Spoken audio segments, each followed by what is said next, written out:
राम राम मंडळी. जेवणानंतर गोड म्हणलं की मस्तपैकी स्वीट डिशच आठवते आणि मग म्हणून ठरवलं की तांदळाची खीर करूया. मस्तपैकी तांदूळ तुपात भाजून घेतले आणि त्याची मस्तपैकी पूड करून घेतली. मग एका पातेल्यात तूप घेतलं, ते मस्तपैकी गरम होऊन दिलं आणि गरम तूप झालं की त्याच्यामध्ये मी ॲड केलं खवा तुम्हाला जेवढा पाहिजे तेव्हा तुम्ही ॲड करू शकता, जेवढा पाहिजे तेवढासुद्धा ॲड करू शकता. फक्त एवढंच की तो तुपात मस्तपैकी भाजून घेतला गेला पाहिजे आणि जेव्हा तो तुपात मस्तपैकी एकजीव भाजून होतो तेव्हाच ते चांगला लागतो.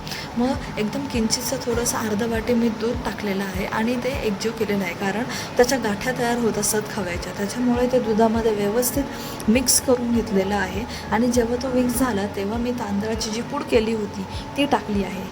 ती टाकल्यानंतर पण ती इतकी एकजीव केलेली आहे, कारण त्याच्यामध्ये गाठी होतात आणि गाठी फोडायला फार वेळ लागतो. मग थोडंसं पाणी टाकून गाठी काय केल्या, सगळ्या फोडून घेतल्या. आधी खूप पाणी नाही टाकायचं, थोडंसंच पाणी टाकायचं आणि थोडं पाणी टाकून झालं की त्याच्या गाठी सगळ्या फोडून घ्यायच्या.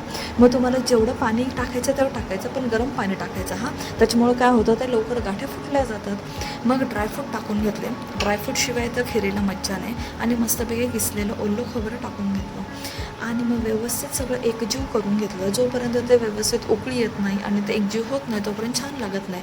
उकळी येऊन दिली आणि पाण्यावरच ती खीर शिजवली आणि खीर शिजून झाल्यानंतर त्याच्यामध्ये 2 वाट्या साखर टाकलं. तुम्हाला जितकं गोड हवं आहे तितकं तुम्ही साखर टाकू शकता, पण मला थोडंच गोड लागतं म्हणून मी 2 वाट्या साखर टाकल्या आणि त्याच्यानंतर दूध ॲड केलं, कारण जोपर्यंत दूध टाकत नाही तोपर्यंत खीर परिपूर्ण होत नसते. वेलच्या पुढचं गार्निशिंग केलं आणि परत व्यवस्थित मस्तपैकी हलवून घेतली.